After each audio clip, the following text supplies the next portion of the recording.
నా పేరు రూప. నేను దిల్షుక్నగర్ నుంచి వచ్చాను. చాలా బాగుంది ఇక్కడ. వీళ్ళు చాలా మంచిగా చూసుకుంటున్నారు అందరినీ. బిల్డింగ్ అది ఇదంతా చాలా బాగుంది, హైజీనిక్గా అనిపిస్తుంది. మళ్ళీ వస్తాను. నా చేతనైన కాడికి నేను సేవ చేస్తాను, డబ్బులు ఇస్తాను అని అనుకుంటున్నాను. చాలా మంచిగా ఉంది, చూడడానికి మాత్రం చాలా బాగుంది. చాలా బాగా చూస్తున్నారు అందరినీ అనిపిస్తుంది. చూశాను, పైన వెళ్ళి చూశాను, అందరూ మంచిగా ఉన్నారు. చాలా బాగుంది, బిల్డింగ్ అయితే చాలా బాగుంది.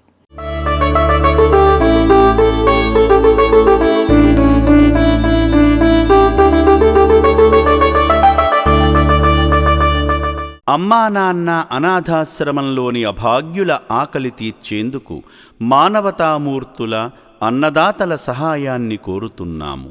ఈ రక్షణాలయంలో జీవిస్తున్న నిర్భాగ్యులకు 3 పూటలా అన్నదానం చేసేందుకు నిత్యావసర వంట సామగ్రి నిల్వలు సరిపోక ఇబ్బంది అవుతోంది. ఈ స్థితిలో ఆకలి తీర్చే మానవతామూర్తుల సాయం కోసం ఈ అభాగ్యులు ఆశగా చూస్తున్నారు. దయగల దాతలారా, వీళ్ళు మీ బిడ్డలే అనుకుని నిత్యావసర వంట సరుకులను అందిస్తే వాళ్ళ ఆకలి తీరడం ద్వారా ఆ పుణ్యమంతా మీకే దక్కుతుంది. సేవాభావంతో మీరిచ్చే కేజీ బియ్యంతో 4 అభాగ్యులు కడుపు నిండా తింటారు. 3 పూటల 1800 మంది ఆకలి తీర్చాలంటే ఎంత కష్టమో ఒక్కసారి ఆలోచించండి.